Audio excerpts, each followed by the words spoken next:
서울은 불타는 태양 아래 신음하고 있었다. 강남 터미널의 공기는 버스 엔진 소리와 매캐한 배기가스 냄새로 가득 찼다. 깨진 금속 지붕 아래 줄지어 선 사람들은 갈증을 달래기 위해 얼음 음료를 사러 몰려들었다. 칼날 같은 소리와 급정거하는 타이어 소리가 뒤섞인 소음 속에서 10살 소녀 지민을 알아차리는 사람은 거의 없었다. 지민은 체구가 작고 마른 소녀였다. 너무 큰 낡은 티셔츠를 입고 짧아진 반바지를 입었다. 얼굴은 지저분했지만 그녀의 검은 눈동자에는 이해하기 어려운 빛이 반짝였다. 그녀는 다른 국어라는 아이들처럼 지나가는 사람들의 옷을 끌어당기지 않았다. 대신 그녀는 조용히 주차된 버스 사이를 돌아다니며 가끔씩 캔 뚜껑이나 플라스틱 숟가락 또는 만화책 조각을 줍곤 했다. 마치 동전보다 더 깊은 무언가를 찾고 있는 것 같았다. 파란색 트럭이 기청이 떨어질 듯한 소리를 내며 브레이크를 밟고 터미널 출구 앞에 정차했다. 트럭 옆면에는 재활용품 운송이라는 화려한 글씨가 비스듬히 인쇄되어 있었고 그 아래에는 진흙 얼룩으로 가려진 연락처가 있었다. 운전사 김동수, 중년의 단단한 체격을 가진 남자가 내려서 기지개를 켰다.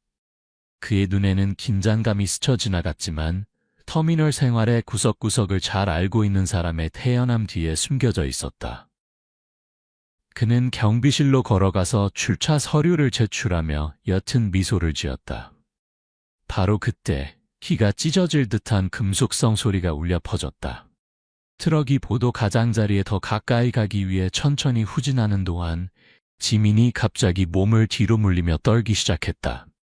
그녀는 트럭 밑에 어두운 공간을 쳐다보며 공포에 질렸고 건조한 입술을 세게 깨물어 피가 났다. 그리고 갑자기 그녀가 소리쳤다. 멈춰! 안에 사람 있어요. 트럭 밑에 사람이 있어요. 그 비명은 후덥지근한 공기를 찢었다. 버스를 기다리던 몇몇 승객들이 놀라 음료수를 떨어뜨렸고 동수는 공포에 질려 브레이크를 밟았다. 타이어가 콘크리트 위에서 날카롭게 미끄러지며 타는 냄새를 남겼다. 군중이 몰려들었다. 많은 사람들이 소녀가 트럭에 치인 줄 알고 그녀를 도우려 했지만 지민은 떨리는 작은 손가락으로 트럭 밑과 지면 사이에 수십 센티미터 간격을 가리키며 떨고 있을 뿐이었다. 저기 봉지가 있어요. 움직여요. 혼란스러운 말소리 속에서 강북구 형사가 박준호 경위가 인파를 뚫고 나왔다. 그는 헬멧을 완전히 벗지 않고 바이저만 살짝 올린 채 날카로운 눈으로 아이의 공포를 즉시 알아차렸다. 그는 몸을 낮추고 손전등으로 트럭 밑을 비추었다. 노란빛이 먼지 위로 휙 지나가더니 흰색 비닐봉지에서 멈췄다. 봉지가 확실히 움직이고 있었다. 숙연된 반사신경으로 준호는 무릎을 꿇고 몇 개의 자갈을 치운 뒤 봉지를 끌어냈다. 그는 빠르게 접이식 칼로 비닐을 잘랐다. 군중들은 숨을 죽였다. 작은 아이의 팔이 드러나며 경련을 일으켰다. 준호는 마음을 가다듬고 봉지를 넓게 찢었다. 안에는 약 6살 된 남자아이가 있었고 산소 부족으로 창백하고 입술은 파랗게 변했지만 여전히 숨을 쉬고 있었다. 아이의 검은 티셔츠에는 좁은 공간에 갇혀 생긴 것으로 보이는 긁힌 자국으로 피가 묻어 있었다. 준호는 아이를 들어 올려 숨을 쉴 수 있도록 가슴을 부드럽게 눌렀다. 몇몇 여성들이 비명을 질렀고 누군가는 울음을 터뜨렸다. 잠시 동안 3년 전에 실종된 비슷한 나이의 소녀에 대한 기억이 번개처럼 준호의 머릿속을 스쳐 지나갔다. 그 미완의 사건은 그를 계속 괴롭혔고 죄책감은 마치 바늘이 심장을 찌르는 것 같았다. 하지만 준호는 회상에 빠져 있을 수 없었다. 그는 단호한 목소리로 소리쳤다. 129구급대! 빨리! 한 청년이 달려가 신고했다. 준호는 자신의 셔츠를 찢어 아이의 팔에 있는 상처에 임시 붕대를 만들고 맥박을 확인했다. 아이의 심장은 약하게 뛰고 있었지만 아직 희망이 있었다. 그는 호흡로를 열어두기 위해 손을 아이의 목 뒤로 넣어 머리를 높였다. 그의 이마에는 더위 때문만이 아닌 땀이 흘렀다. 모두가 도움을 주는 동안 운전사 동수는 얼어붙은 채 서 있었다. 그의 얼굴이 순간 창백해졌지만 곧 침착함을 되찾았다. 전 몰랐어요. 거기 아이가 있는지 몰랐어요. 저는 재활용품만 운송해요. 누군가 실수로 뒀을 거예요. 그의 목소리는 떨렸고 눈은 불안하게 돌아다녔다.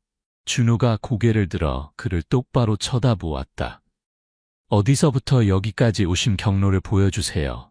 그는 더듬거리며 휴대폰을 꺼내 지도를 열었다. 손이 너무 떨려 거의 전화기를 떨어뜨릴 뻔했다. 준호는 아직 그를 신문하지 않았다. 그는 지민의 특이한 눈빛을 알아차렸다. 소녀는 여전히 전봇대 옆에 숨어 서 있었고 두 손으로 셔츠 끝을 꽉 쥐고 있었다. 준호는 다가가서 목소리를 부드럽게 낮추었다. 뭘 봤니? 트럭 밑에서 뭘 본 건지 삼촌에게 말해줄래? 삼촌이 도와줄게. 지민이 올려다보았다. 잠시 동안 준호는 길거리 아이에게서 잘 볼 수 없는 공포와 용기가 뒤섞인 눈빛을 보았다. 그녀는 침을 삼키며 끊어진 목소리로 말했다. 그 봉지만 있는 게 아니에요. 전 숨소리를 들었어요. 아래에서요. 거기에 방이 있어요. 지하방. 사람들이 아이들을 숨겨요.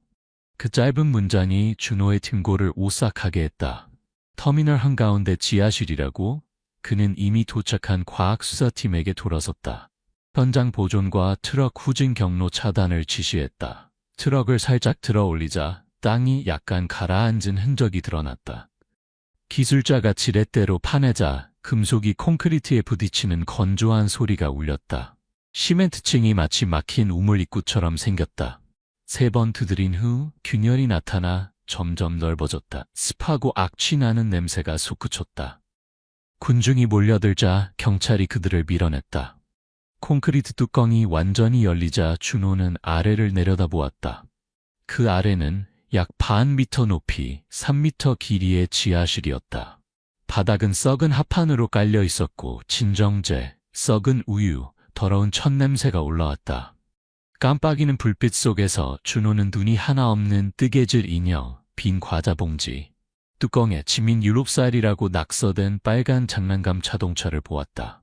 그의 심장이 뛰었다. 그는 재빨리 지민을 바라보았다. 그녀는 몸을 웅크리고 떨고 있었고 이마에는 땀이 송글송글 맺혀 있었다. 마치 깊은 공포의 안전핀이 뽑힌 것처럼 보였다. 지민은 거의 쓰러질 뻔했다. 준호가 그녀의 어깨를 잡아주며 목소리를 부드럽게 했다. 내 이름이 뭐니? 지민이요. 그녀의 목소리는 자신의 목소리를 두려워하는 것처럼 매우 작았다. 의료진이 아이를 들 것을 실어 구급차로 옮기려 할 때 지민이 갑자기 준호의 소매를 잡아당기며 속삭였다. 아저씨, 제발 그 아이를 데려가게 하지 마세요. 그 데려가게라는 말이 마치 모든 끔찍한 기억에 짓눌린 신음소리 같았다. 준호는 이해했다. 그는 작은 손을 부드럽게 잡고 안심시켰다. 안전하게 지켜줄게. 하지만 네가 아는 것을 모두 말해줘야 해. 알았지? 지민의 반짝이는 눈이 망설이다가 고개를 저었고 눈물이 더러운 얼굴 위로 흘러내렸다. 그들이 절 찾을 거예요. 머리를 자르고 굶기겠다고 협박했어요. 손목에 칼 문신이 있어요. 그 말에 준호는 멈칫했다. 칼 문신. 국내의 인신매매 조직인 황검단의 상징이었다. 그는 그들을 필사적으로 쫓았지만 결국 미완의 사건으로 남겨야 했다. 3년 전 비 내리는 오후에 납치된 소녀가 눈을 감을 때마다 보였다. 구급차 옆에서 울부짖는 소녀의 어머니 소리. 그 상징이 이제 비슷한 나이의 다른 소녀의 비명을 통해 한낮의 더위 속에서 돌아왔다. 운명의 소용돌이였다. 생각을 이을 틈도 없이 준호는 트럭 밑에서 이상한 긁히는 소리를 들었다. 마치 금속이 트럭 바닥의 철판에 문지르는 소리 같다. 그는 즉시 모두에게 물러서라고 소리쳤다. 기술자가 불을 비추자 뒷바퀴 축에서 신선한 피가 떨어지고 있었다. 준호는 몸을 낮추고 자세히 살펴보았다. 피가 트럭 적재함과 바닥 사이의 좁은 틈에서 흘러나오고 있었다. 그는 즉시 적재함 문을 열라고 지시했다. 동수는 당황하며 안에는 오래된 타이어와 플라스틱 상자만 있어요 라고 말했다. 하지만 금속 미닫이 문이 열리자 섬뜩한 광경이 펼쳐졌다. 빈 상자와 플라스틱 자루 사이에 병원에서 사용하는 스테인리스 카트가 있었고 피 묻은 솜이 널려 있었다. 진정된 냄새가 희미하게 남아 있었다. 2개의 정맥주사 바늘이 바닥에 걸려 트럭이 심하게 흔들릴 때마다 두드려져 벽에 붉은 자국을 남기고 있었다. 군중들이 웅성거렸다. 장기 밀매인가? 하느님, 정말 끔찍하군. 운전사 동수는 떨며 항변했다. 전 모릅니다. 전 그냥 고용됐을 뿐이에요. 준호는 동료에게 동수를 제압하고 트럭을 압수하라는 신호를 보냈다. 그는 침착했지만 그의 눈은 얼음처럼 차가웠다. 그의 내면에서 무언가가 깨어났다. 단순한 직업적 책임감이 아니라 한때 구하지 못했던 아이에게 한 비밀스러운 약속이었다. 터미널 입구에서 홍할머니가 채소 바구니 옆에 서 있었다. 그녀는 매일 노숙 아이들에게 2,000원짜리 무료 식사를 제공하는 자선 식당의 주인이었다. 그녀는 광경을 보고 바구니를 내려놓고 서둘러 준호에게 다가갔다. 준호 형사님, 3일 동안 이 남자를 봤어요. 그녀는 동수를 가리켰다. 밤늦게 이상한 우유팩을 문 밖에서 배회하는 아이들에게 주는 걸 봤어요. 그가 친절한 사람인 줄 알았는데. 준호는 빠르게 고개를 끄덕이며 메모했다. 바로 그때 그의 주머니에서 전화가 울렸다. 친한 특별조사 기자인 이은지였다. 형사님, 제보가 있어요. 그 트럭은 3개월 전에 분할 상환으로 구입됐고 현금으로 갚고 있대요. 출처가 의심스러워요. 등록 주소는 고양시의 빈 부지고 소유자 이름은 황도예요. 그 정보는 마지막 남은 의심까지 날려버리는 화살 같았다. 준호는 여전히 숨을 헐떡이는 지민을 바라보았다. 그는 그녀의 손가락에 있는 오래된 파란 잉크 자국을 발견했다. 그 흔적은 실종 아동 파일에서 본 적이 있는 표시였다. 그를 밤잠 못 이루게 했던 두꺼운 파일들이 이제 이 국어라는 소녀를 통해 생생하게 살아났다. 구급차가 경적을 울리며 작은 남자아이를 태우고 유리창 너머로 멀어질 때 지민이 준호의 소매를 잡았다. 제발, 우리를 다시 떼어놓지 마세요. 아래에 또 다른 터널이 있어요. 터미널 안에요? 쓰레기 버리는 곳 근처에요. 오늘 밤에 화물을 옮긴다고 들었어요.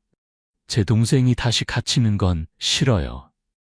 제 동생이라는 말이 준호를 놀라게 했다. 그는 지민의 어깨에 양손을 얹고 그녀의 눈을 깊이 들여다보았다. 너의 동생 이름이 뭐니? 어디 있는지 알아? 황민호, 6살이요. 동생은 많이 약해요. 그녀의 목소리는 버스 소리에 묻혔지만 얼굴은 결연했다. 바로 그 순간 준호는 시간과의 경주가 시작됐음을 알았다. 그는 무전기를 들어 터미널 전체 긴급 수색을 지시했다. 모든 하수구, 빈 공간, 버려진 기술실을 조사하라고 명령했다. 기술팀장이 미간을 찌푸렸다. 이 지역은 오래됐고 여러 번 개조됐어요. 옛날 도면이 없어져서 찾기가 매우 어려울 거예요. 준호는 단호했다. 쓰레기장부터 시작해서 터널을 찾을 때까지 계속하세요. 그는 돌아서서 동수의 황당한 표정을 보았다.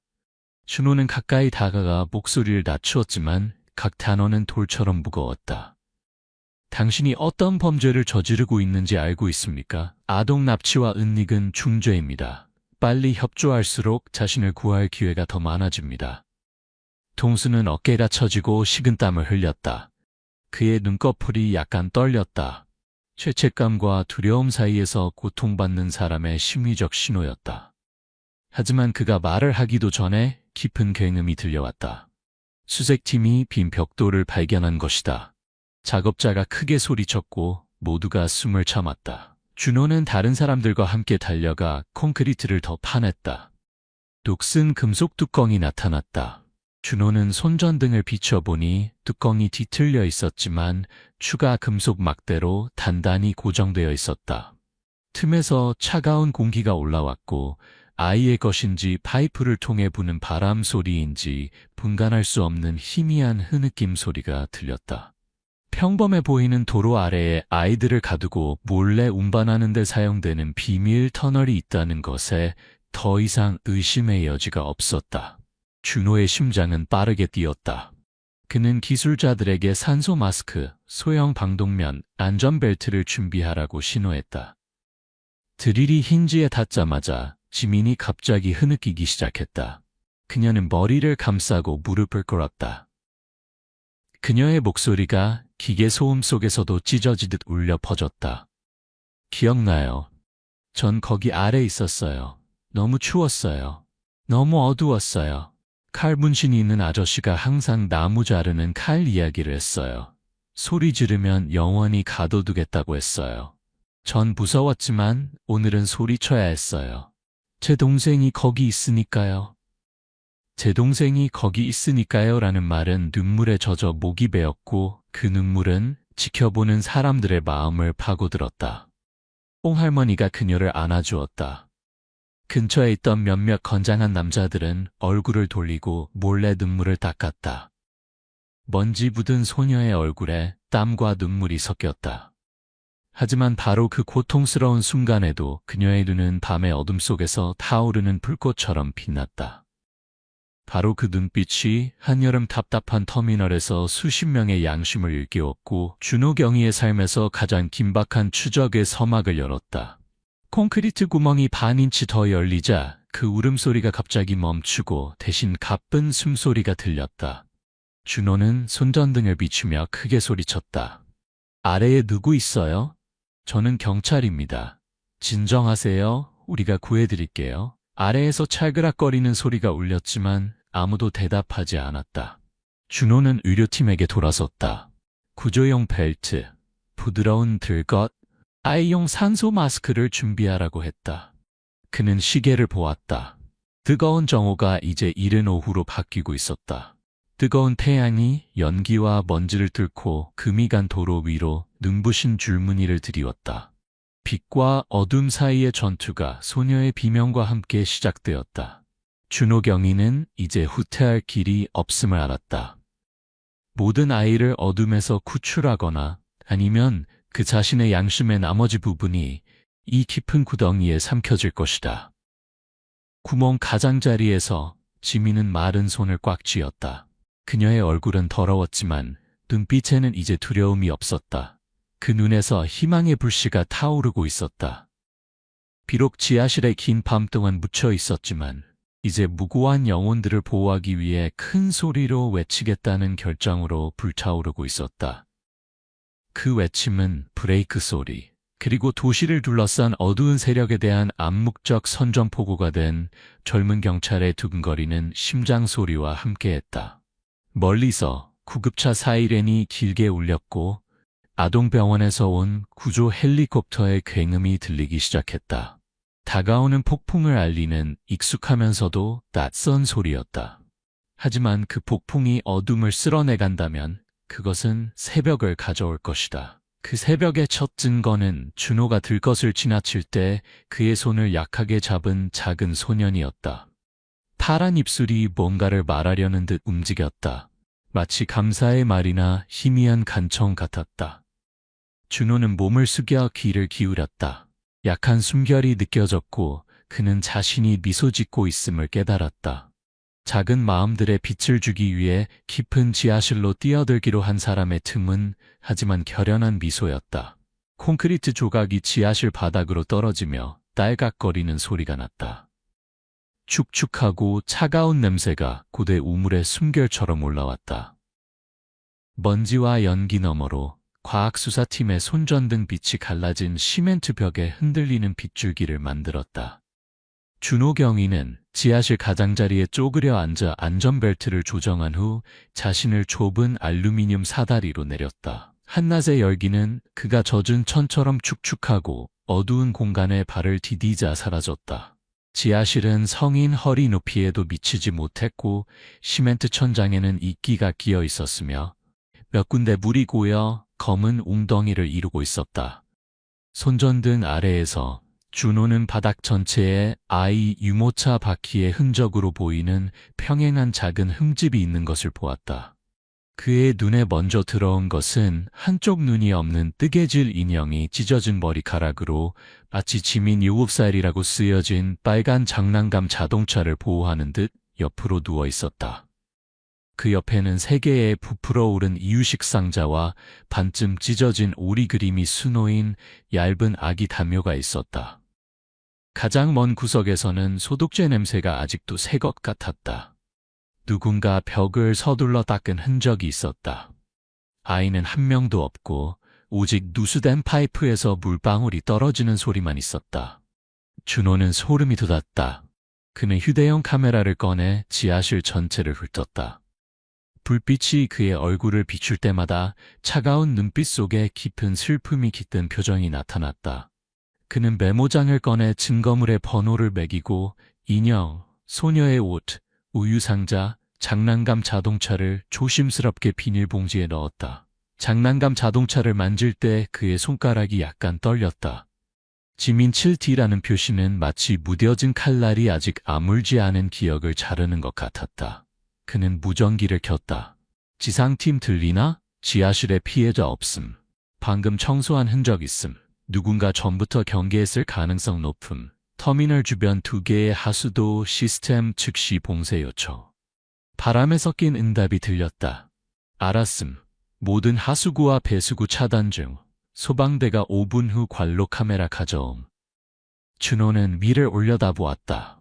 위쪽 지하실 입구에서 들어오는 빛이 먼지 입자를 통과해 거미줄처럼 좁은 공간을 가로지르고 있었다. 그는 깊게 숨을 들이쉬고 다시 올라갔다. 그의 머릿속에서는 계속해서 행동 순서를 정리하고 있었다. 모든 탈출구를 막고 카메라를 확인하고 운전사를 격리하고 가장 작은 목격자인 지민을 보호하는 것. 지상에서는 금속을 자르는 드릴 소리가 멈추고 대신 다급한 대화 소리가 들렸다. 사람들의 그림자가 강한 햇빛 속에서 움직였다. 지민은 울음을 터뜨린 후 홍할머니의 도움을 받아 식당으로 들어가 세수를 하고 따뜻한 오렌지 주스를 마셨다.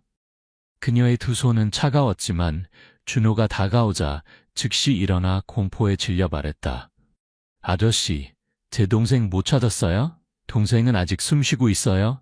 제발 그들이 데려가게 하지 마세요. 준호는 몸을 굽혀 풀린 셔츠 칼날을 다시 잠그며 목소리를 엄격하면서도 부드럽게 했다. 찾아줄게, 약속해. 하지만 지금은 처음부터 끝까지 최대한 자세히 말해줘야 해. 왜 트럭 밑에 사람이 있다는 걸 알았니? 지민은 입술을 깨물었다. 그녀의 눈은 마치 각하너가 폭발할까 두려워하는 것처럼 크게 떴다. 그녀는 떨렸지만 참으려고 노력했다. 숨을 모으고 소리 지르느라 쉰 목소리로 말했다. 어젯밤에 그들이 몇 명의 아이들을 지하실로 데려왔어요. 울음소리가 들렸는데 제 동생 목소리를 알아봤어요.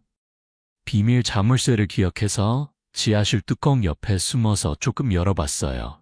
파란 트럭을 몰고 온 아저씨가 자루를 가져오는 걸 봤어요. 그들이 아이들을 안고 나와서 트럭에 넣었어요. 동생이 주사 맞았어. 지민 누나라고 말했어요. 전 뛰어나가려고 했지만 손목에 칼 그림이 있는 남자가 지키고 있었어요. 너무 무서워서 벽에 표시만 하고 아침까지 숨어 있었어요. 트럭이 출발하려 할 때 그녀는 필사적으로 소리를 질렀다. 마치 기억이 떠오른 것처럼 지민은 찢어진 옷 주머니에서 반쯤 씹힌 크레용 조각을 준호에게 주었다. 그는 깜짝 놀랐다. 그가 방금 지하실에서 본 것, 얼핏 보기에 그저 번진 페인트처럼 보였던 것이 바로 아이의 급하게 그린 크레용 흔적이었다. 그는 아이를 진정시키며 메모장에 더 많은 세부사항을 적었다. 주사 바늘, 크레용, 새벽에 아이들을 옮겨. 멀리서 은지가 달려와 도착했다. 햇빛에 달궈진 그녀의 높게 묶은 머리에는 먼지가 묻어 있었다. 그녀는 아직도 깜빡이는 카메라를 내밀었다. 준호 씨, 터미널 D 담장 너머 개인 CCTV 자료를 방금 다운로드했어요. 오늘 아침 6시, 동수의 트럭이 지하실이 있던 정확한 위치로 후진했어요. 날이 아직 어두웠죠. 그는 비상등을 5번 깜빡여 신호를 보냈어요.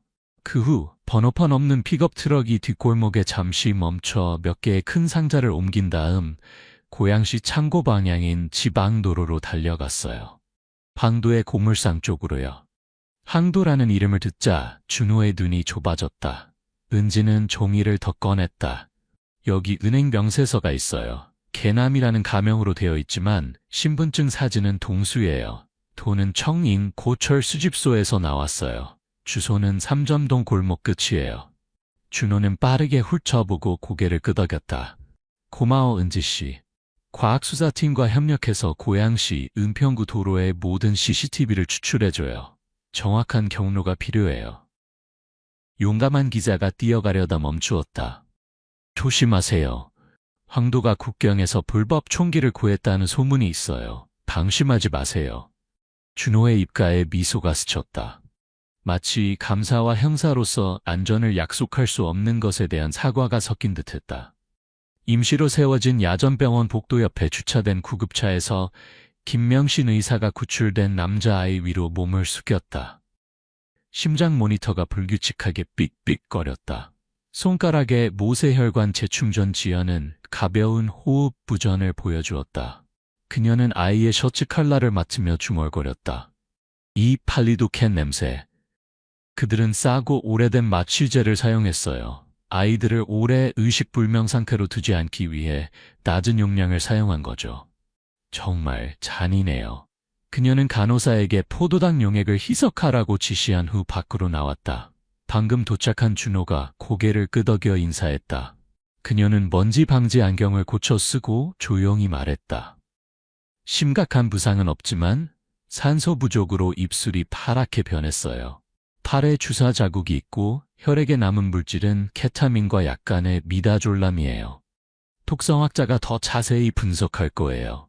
이것은 은밀한 운송을 위한 일시적 마취 패턴과 일치해요. 서둘러야 해요. 그들이 다른 아이들을 붙잡고 있을 수 있어요. 준호는 고개를 기울였다. 날카로운 눈빛이 반박자 더 깊어졌다. 그는 목소리를 낮추었다. 경위님, 어젯밤에 상담 전화 당직이었는데 지민이라고 하는 어린 소녀에게서 끊어진 전화를 받았어요. 그녀의 목소리가 떨렸고 터미널에 지하실이 있다고만 말하고 끊겼어요. 핫라인에 보고했지만 확인할 시간이 없었어요. 아마도 이 소녀였을 거예요. 준호는 등골이 오싹했다. 그 아이의 절망적인 여정이 만약 그 전화가 과부하된 목록에 묻혔다면 허공으로 사라질 뻔했다. 그는 한숨을 참으며 감사를 표하고 마당으로 나갔다. 터미널 게이트 근처 임시 구류실에서 김동수는 철제 의자에 웅크리고 앉았다. 그의 양손은 부드럽게 수갑이 채워져 있었고 등에서는 땀이 흘렀다. 그 앞에는 들것에 실린 아이들의 사진이 놓여 있었고 그 다음으로는 트럭 할부 서류가 있었다. 준호의 동료 최탐정은 각 단어를 따지듯 물었다. 동수는 고개를 숙이고 멍한 눈으로 말했다. 제 잘못인 줄 알아요. 빚에 몰렸어요. 그들은 저에게 돈을 빌려주고 자료를 기다리라고 했어요. 의료 장비인 줄 알았어요. 감히 열어볼 수 없었어요. 최 탐정은 정맥주사 바늘과 함께 스테인리스 카트 사진을 밀어넣었다. 이걸 못 본 척 했다고요? 이건 불법 수술용이에요. 아이들이 더러운 칼날 아래에서 갈려나가는 걸 알고 있어요?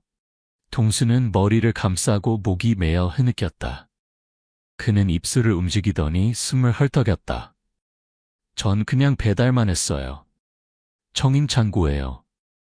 오른손에 칼 분신이 있는 남자가 있는데 개야라고 불러요. 매일 밤 비상등을 5번 깜빡이라고 지시했어요. 전 창고에 들어가 본 적이 없어요. 최는 무전기를 통해 준호에게 직접 보고했다. 새벽 1시부터 4시까지가 화물 이동 시간이라고 덧붙였다. 준호는 시간을 기록하고 즉시 송특수대장에게 전화했다. 오늘 자정부터 청킹 창고 지붕을 열 감시하기 위해 무선 열 감지 장치를 배치하라고 지시했다. 직접 지휘하겠습니다. 해가 질 무렵 붉은 빛이 터미널을 물들였다. 먼지를 몰고 오는 바람이 공중 화장실 표지판을 흔들었다. 임시 의무실에서 지민은 깨끗한 얇은 옷으로 갈아입었다. 홍할머니가 옆에 앉아 오래된 빗으로 그녀의 엉킨 머리를 부드럽게 빗어주었다. 지민은 조용히 창문 밖을 바라보았다. 그곳에서 저물어가는 햇살이 현관에 짙은 꿀처럼 떨어지고 있었다. 밖에서는 준호와 김 의사가 조용히 이야기를 나누었다. 걱정스러운 눈빛으로 김 의사는 침대 옆으로 다시 다가가 남자아이의 가슴에 청진길 대었다. 방금 눈을 떴어요. 그녀가 말했다. 여러 번 깜빡이더니 언니를 쳤네요. 손을 들어 올리려고 해요. 지민은 몸을 기울여 동생의 손을 잡았다. 그녀의 입술이 움직였다. 민호야, 무서워하지 마. 누나가 여기 있어. 순간 방 전체가 숨을 멈춘 것 같았다. 그러나 지민이 눈썹을 찌푸리며 뭔가를 기억해낸 듯 준호에게 돌아섰다. 아저씨, 제가 기억해요. 인형 안에 엄마가 끼워놓은 편지요. 엄마는 헤어지면 장안구 평화로 찾아가라고 했어요. 우리 친척들이 거기 살아요. 준호는 주소를 메모했다. 그는 평화로라는 이름의 우연한 중복이 3년 전 미해결 사건의 실마리가 될 수 있다는 것을 알았다. 바로 그 지역에서 아이가 실종된 사건이었다. 그는 부드럽게 지민의 어깨에 단단한 손을 얹었다. 즉시 확인해 볼게. 이제 쉬어. 체력을 보존해야 해.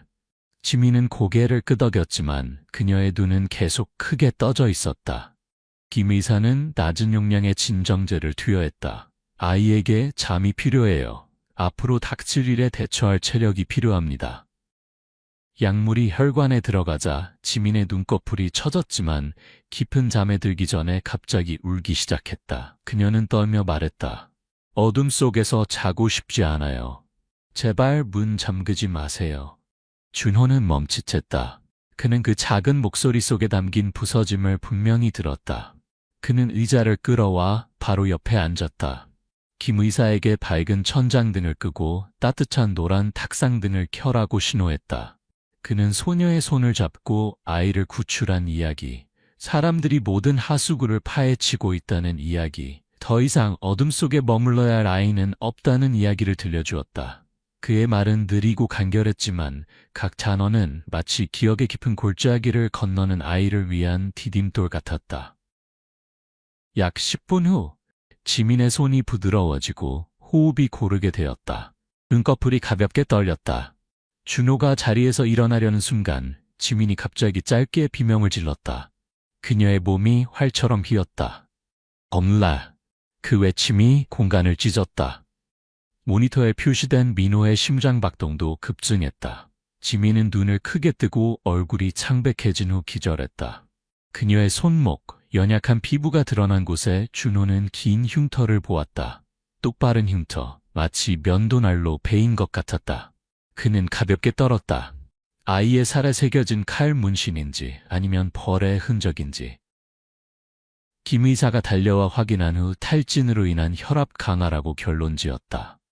그녀는 수액을 준비하는 동안 준호는 물러나 복도 난간에 기대어 서서 이제 짙은 남색으로 변한 하늘을 바라보았다. 그의 주머니 속 지민 7T라고 쓰인 빨간 장난감 자동차가 납덩어리처럼 무거웠다. 끊어진 발자국 소리가 다가왔다. 은지가 돌아와 숨을 헐떡였다. 준호 씨, 중요한 일이 있어요. 감시팀이 청림창고에서 임시수술실을 발견했어요. 두 사람이 계속 움직이며 칼이나 가위 같은 반짝이는 물건을 운반하고 있어요. 붉은 불이 켜졌다, 꺼졌다 해요. 그들이 남은 아이들을 처리하려는 것 같아요. 준호는 몸을 바로 세웠다. 그의 눈이 불타올랐다. 지금 바로 총 출동. 내가 직접 가겠다. 은지가 그의 팔을 붙잡았다. 어린 목격자는요? 준호는 의무실 문을 올려다보았다. 반쯤 열린 문에서 나온 희미한 빛이 바닥의 얼룩 위에 두 아이의 그림자를 비추고 있었다. 그는 단호하게 말했다. 김 의사와 한 팀의 경찰이 보호하고 있어. 놈들이 여기 돌아오게 두지 않을 거야. 그 말과 함께 그는 빠르게 걸었다.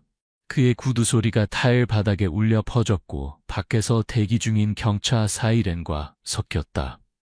직업적 본능이 3년 전 깊이 묻은 약속에서 비롯된 불꽃처럼 타올랐다.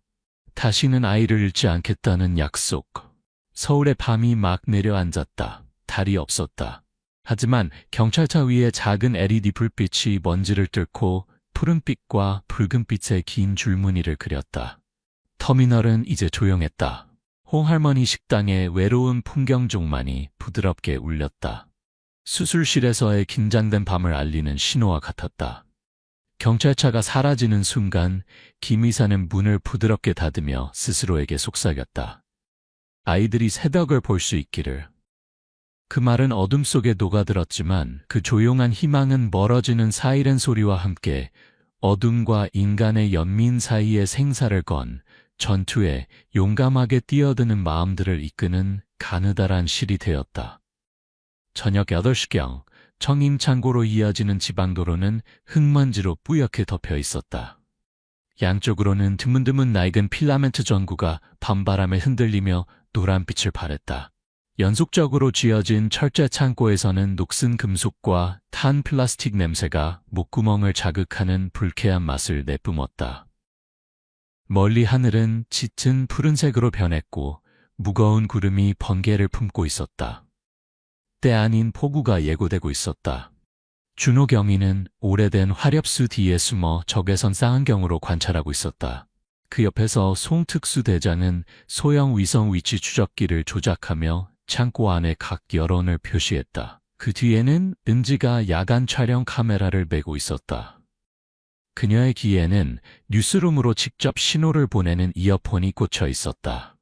귀뚜라미 소리와 창고 안에서 들려오는 거친